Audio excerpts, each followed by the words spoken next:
नमस्कार दोस्तों। तो फिर से एक बार मैं वीडियो लेकर के आ गया हूं जिसमें झारखंड में निकली वैकेंसी के बारे में मैं बताऊंगा। तो लग रहा है कि अब ये जो चुनावी माहौल है या जो भी कहें, इसमें बहुत सारी वैकेंसियां आ रही हैं, तो इसमें लगता है कि नौकरी लगी जाएगी। तो देख पा रहे होंगे आप कि ये न्यूज़ है कि जमशेदपुर कोर्ट में 4 साल बाद 46 पदों के लिए निकली बहाली और मैट्रिक पास को मौका। लगभग सारी जो वैकेंसीज है उसमें मैट्रिक पास ही चाहिए, लेकिन कुछ कुछ टेक्निकल भी है उसमें। और 17 फरवरी 2023 तक अंतिम तिथि है, शाम में 5 बजे तक आवेदन करने की। तो चलिए, जो भी इससे जुड़ी महत्वपूर्ण जानकारियां हैं उसको लेकर के हम आगे बढ़ते हैं। और अगर आप मेरे चैनल पर नए हैं तो चैनल को ज़रूर सब्सक्राइब कर दीजिएगा, और जिन्हें भी इस वीडियो की ज़रूरत हो उन तक ये शेयर ज़रूर कर दीजिएगा। तो चलिए बिना देरी के शुरू करते हैं। तो देखिए, यहाँ पे देख पा रहे होंगे दोस्तों कि कहाँ किस पद पर कितनी बहाली है। तो सिविल कोर्ट में चालक की 1 बहाली है, दफ्तरी की 3, आदेशपाल की 27, माली की 1, यानी कि कुल पद 32। वहीं फैमिली कोर्ट में जो है सो 4 पदों पर वैकेंसी है, जिसमें चालक 1, पदचर सह आदेशपाल 3। उसके बाद है कमर्शियल कोर्ट। कमर्शियल कोर्ट में आपको कुल 3 पद हैं, जिसमें चालक 1, पदचर सह आदेशपाल 2। और एक और है ग्राम न्यायालय बहरगोड़ा। इसमें चालक 1, पदचर सह आदेशपाल 2 और रात्रि प्रहरी 1, स्वीपर 1 और कुल पद इसमें 5 हैं। साथ ही मोटर वाहन दुर्घटना दवा न्यायाधिकरण में भी चालक के 1 पद हैं। ठीक है। और इससे जुड़ी जो विशेष जानकारी है वो मैं आपको अभी दिखा दे रहा हूँ कि ये इसका जो एडवर्टीजमेंट है उसमें क्या क्या है। और जो भी आपको फॉर्म वगैरह जिससे इससे रिलेटेड जितनी भी जानकारी होगी वो सारी मैं उसमें बता दे रहा हूँ। तो यहाँ देख पा रहे होंगे दोस्तों, व्यवहार न्यायालय जमशेदपुर पूर्वी सिंहभूम, विज्ञापन संख्या 1/2023, दिनांक 18/1/2023। तो अभी जस्ट ही ये वैकेंसी आई हुई है। 17/2/2023 तक इसकी अंतिम तिथि है। और यहाँ पे आप देख पा रहे होंगे किसमें कितनी वैकेंसीज हैं। तो ये तो आप देख ही लीजिएगा। जिसमें व्यवहार न्यायालय सिविल कोर्ट जमशेदपुर पूर्वी सिंहभूम, इसमें आप चालक की देख पा रहे होंगे। अनुसूचित जाति के लिए 1 पद है, दफ्तरी के लिए जनरल में 1 है, जबकि अनुसूचित जाति के लिए 1 पद है। सॉरी, जनरल में 1 है, अनुसूचित जाति के लिए 1 है और पिछड़ा वर्ग के लिए 1 है, यानी कि कुल 3 पद हैं। उसके बाद पदचर सह आदेशपाल के लिए सामान्य के लिए 11 पद, अनुसूचित जाति मतलब एससी के लिए, अनुसूचित जनजाति एसटी के लिए 10 और पिछड़ा वर्ग के लिए 2, जबकि अत्यंत पिछड़ा वर्ग के लिए 2 और ईडब्ल्यूएस के लिए 2। कुल 27 पद इसमें है। माली के लिए 1 पद जनरल में है।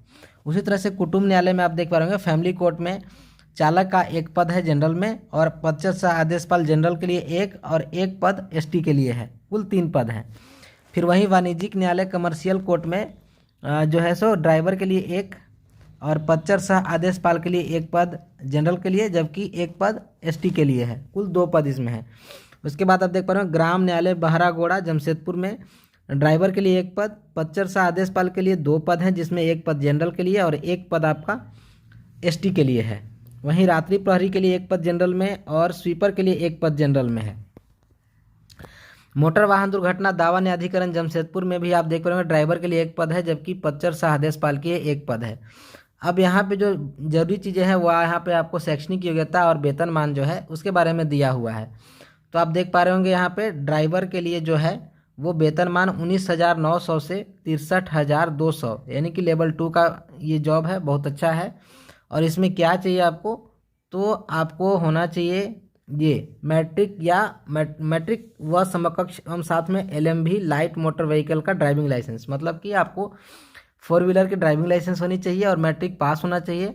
और भर्ती का जो तरीका है, इसमें ड्राइविंग रूल्स में वर्णित नियमों के अनुसार स्क्रीनिंग टेस्ट होगा आपका। मतलब जो ड्राइवर के जो ड्राइविंग लाइसेंस लेते समय आपको जो कुछ नियम कानून जो होते हैं, जो एग्ज़ाम वगैरह आपका लिया होगा, उस तरह से आपका यहाँ भी एग्ज़ाम लिया जाएगा।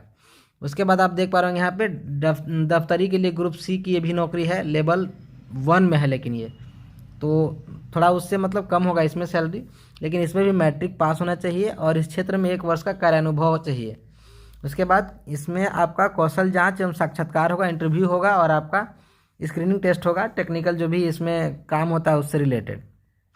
उसके बाद है ग्रुप डी की नौकरी, पदचर सह आदेशपाल, ये लेवल 1 की नौकरी है। इसमें मैट्रिक पास होना चाहिए सिर्फ, और स्क्रीनिंग टेस्ट एवं साक्षात्कार इसमें होगा आपका। उसके बाद अगला 4 नंबर पे आप देख पा रहे होंगे, ये है रात्रि प्रहरी, मतलब कि नाइट गार्ड। और इसमें क्या चाहिए, तो मैट्रिक या समकक्ष एवं इस क्षेत्र में 3 वर्षों का अनुभव एवं इस विशिष्ट कार्य में प्रशिक्षित होना। प्रतिष्ठित सुरक्षा संस्था के होमगार्ड आवेदकों को प्राथमिकता दी जाएगी। मतलब अगर कोई प्राइवेट कंपनी में, जैसे आप सुनते होंगे SIS वगैरह, इस तरह से अगर कोई करता होगा तो उसको इसमें वरीयता दी जाएगी, ऐसा कहा गया है। इसमें भी आपका स्क्रीन टेस्ट होगा और साक्षात्कार होगा। उसके बाद आता है माली के लिए क्या चाहिए भाई, तो मैट्रिक पास होना चाहिए, लेवल 1 की नौकरी है ये, 2 वर्षों का अनुभव इसमें भी मांगा जा रहा है। इसमें आपका कौशल जांच होगा और साक्षात्कार होगा।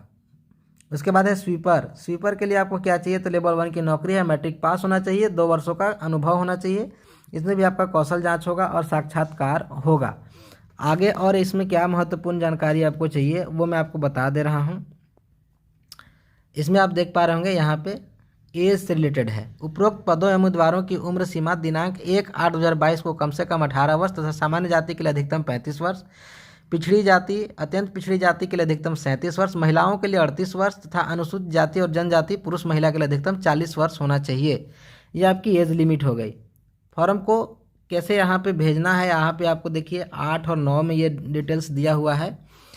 अपनी उम्र, शैक्षणिक तथा वांछित योग्यता से संबंधित प्रमाण पत्र की स्व अभिप्रमाणित प्रति, यानी कि आपको सेल्फ अटेस्टेड करके, एवं आरक्षित वर्ग के आवेदक आरक्षण से संबंधित प्रमाण पत्र, यानी कि जो ST SC OBC वगैरह हैं, EWS हैं, वो अपना सर्टिफिकेट EWS का या कास्ट सर्टिफिकेट जो भी आपके पास, उसको भी सेल्फ अटेस्टेड करके प्रति आवेदन के साथ अवश्य संलग्न करें। मतलब जो एप्लीकेशन होगा उसके साथ आपको ये सब चीज़ें लगा कर क्या करना है, उम्मीदवार अपना स्वहस्ताक्षरित आवेदन पत्र एवं प्रवेश पत्र देवनागरी लिपि में प्रधान जिला एवं सत्र न्यायाधीश, ध्यान रखिएगा कि हिंदी में ही आवेदन भरना है, अंग्रेजी में नहीं भरना है, जिला एवं सत्र न्यायाधीश पूर्वी सिंहभूम जमशेदपुर को संबोधित करते हुए विहित प्रारूप में अधो हस्ताक्षरी के कार्यालय में दिनांक 17/2/2023 के अंदर तक स्वयं या निबंधित डाक स्पीड पोस्ट द्वारा कार्य दिवस को प्रातः 10:30 बजे से 5 बजे तक जमा कर सकते हैं।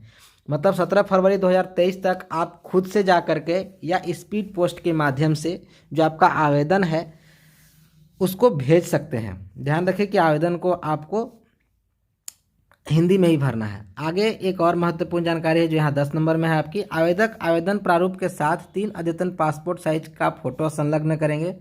समझ गया कि 3 पासपोर्ट साइज देना है, जिसमें एक आवेदन पत्र पर, दूसरा प्रवेश पत्र पर सटा रहना चाहिए और तीसरा अतिरिक्त होगा। 2 तो आपके चिपका देना है, लेकिन एक को ऐसे ही छोड़ देना है। स्वपता लिफाफा जो आप देखते होंगे पुराने ज़माने में, मतलब तो सब ऑनलाइन फॉर्म भरा जाता है, लेकिन पहले ना ऑफलाइन सारे फॉर्म भरे जाते थे, तो एक ब्लैंक हम लोग लिफाफा भी उसमें लगाते थे, स्वपता लिफाफा, जिसमें कि 25 सेंटीमीटर 11 सेंटीमीटर वो आपको मिल जाएगा उसमें, जिस पर कि 40 रुपये का डाक टिकट सटा हुआ हो, आवेदन पत्र के साथ संलग्न करें। तो हम लोग उस समय भी मतलब वो इस तरह से एप्लीकेशन भरते थे, हम लोग जब आवेदन करते थे तो वो उसके साथ ब्लैंक लिफाफा एक भेजते थे, जिसमें हम लोग मोस्टली 10 रुपये का टिकट लगा करके उसको उसमें डाल देते थे, 1 या 2 जैसा डिमांड होता था उसके हिसाब से। तो इसमें आपको भी वही एक छोटा लिफाफा आपको देना है इसमें अंदर में, जिसमें लेकिन 40 रुपये का टिकट लगाना है। तो ये आपकी महत्वपूर्ण जानकारी थी। इससे रिलेटेड और कोई अगर आपको विशेष जानकारी चाहिए तो आपको यहाँ पे लिंक दिया हुआ है, यहाँ से आप जा करके इसमें देख सकते हैं विशेष। बाकी हालांकि मैंने आपको लगभग सारी जानकारी इससे रिलेटेड दे दी है। इसी PDF में आपको नीचे देखिए आवेदन का प्रारूप है, जिसको आपको भरना है। सारा का सारा आवेदन आपको हिंदी में भरना है। बाकी कहीं अगर अंग्रेजी में डिमांड है, जैसे आप यहाँ पर देख रहे होंगे अंग्रेजी के बड़े अक्षरों में, तो नाम जो आपको है हिंदी और अंग्रेजी दोनों में लिखना है। बाकी जो डिटेल्स है वो यहाँ पर डिटेल्स आपको भर देनी है अपनी। और उसके बाद यहाँ पे नीचे आप देख रहे होंगे एडमिट कार्ड का है, तो एडमिट कार्ड का डिटेल्स भी इसमें भर देना है, जो भी इसमें डिटेल्स मांगा जा रहा है। इस रिलेटेड अगर कोई भी आपको परेशानी हो तो आप मुझसे कमेंट में पूछ सकते हैं, मैं आपकी पूरी सहायता करने की कोशिश करूँगा। और बाकी तो विशेष कुछ और है नहीं, तो जल्दी से आप अपना आवेदन कीजिए इसमें और जल्दी से जल्दी नौकरी लीजिए। यही मेरी आप लोगों के लिए दुआएँ हैं। And best of luck. Thank you.